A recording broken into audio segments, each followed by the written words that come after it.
Good morning, it's July 11th, 2018. This is lagaffe, anchored off of Horseshoe Bay in Magnetic Island. Here we have jerry cans, capacity of about 120 liters, new anchor light, the engine, diesel in here. It's an Arpege lagaffe 1970. Start the engine real quick.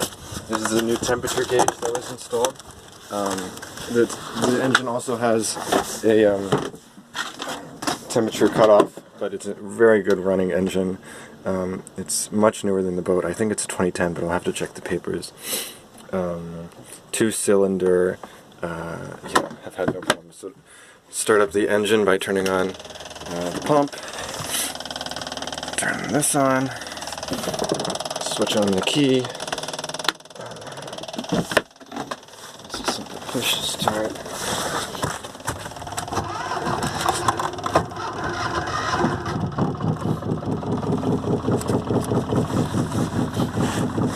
Put it into neutral. Just give it a rev.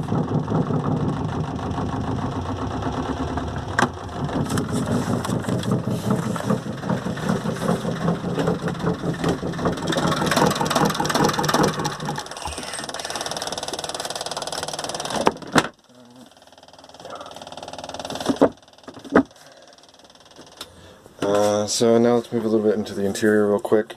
All of these devices work. Instruments. There's two different depth sounders, VHF radio. There's also a handheld VHF radio, which I keep here for emergency purposes. The inverter, I'm actually charging my laptop right now, is only 2 months old. It's a 1000 watt 12 volt inverter. The only unit that's kind of shot is the screen on this GPS. Needs replaced, but for navigation I personally just use Android, OpenCPN charts. What else? That's just the depth sounders going off.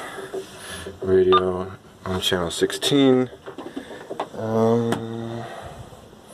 Okay, well, let's take a look real quick at other electronical things here.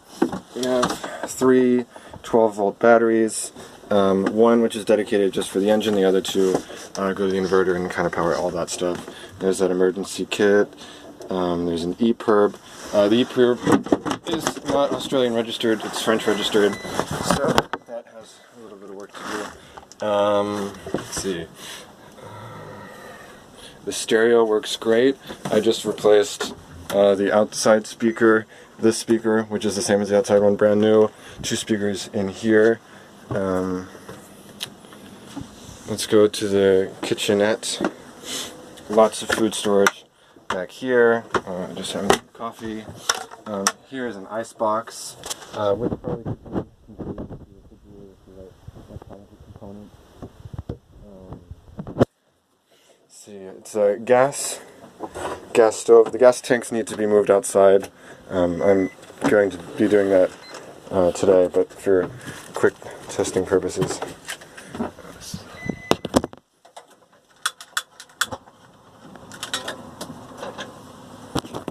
There you go. That's just how I made some coffee. So all of that works. Water I keep in these 20-liter cans. I have about 6 of them. I think there might be a storage tank, but I have to look into that.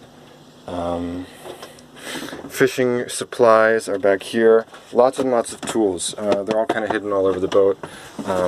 Rope I keep stored over there. Let's see. Oh, here's the bilge pump. There's no water in the bilge right now, but that's in really good order. Let's see what else. Here there's some power tools. Don't need to see it, but you know, saws and whatever. Here I keep the autopilot, which is pretty basic, but it gets the job done. It's a Raymare ST 2000 Plus. There's actually 3 of these on the boat.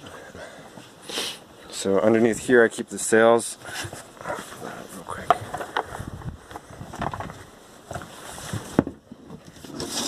There's 2 spinnakers, there's one more head sail and one more mainsail, so a total of 2 sails for each. So there's 2 spinnakers, 2 head sails, 2 mainsails. Let's see. So yeah, this is the cabin. Obviously, what's really nice is that these platforms come up, and you can make it into one large queen-size bed. There's obviously the bow of the boat, what would be V-berth, which I use really just for storage. There's one big mainsail here now. Here's the head. This is probably perhaps the only thing on the boat that needs replaced, is not the head itself, but actually the pump. Just turn on these. So this is obviously the exit, so that's now on. Water comes in from down here. So that's your head. Let's see. What else? Here's obviously just the front of the boat. This view, these windows, storage. If a big wave does come over the boat, sometimes it will come into through the window if it's not closed very tightly. So the window, when you're under sail, should be closed very tightly. Otherwise, your clothes might get wet. Let's see. Let's go outside the boat. Very.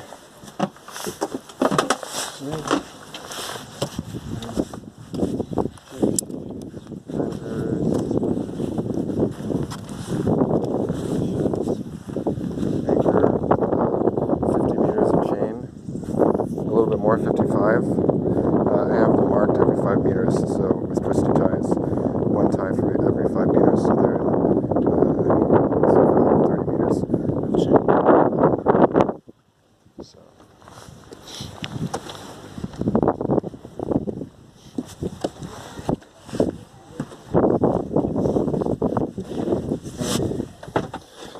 In terms of tennies, I have 2 kayaks, compass works, so yeah, that's everything.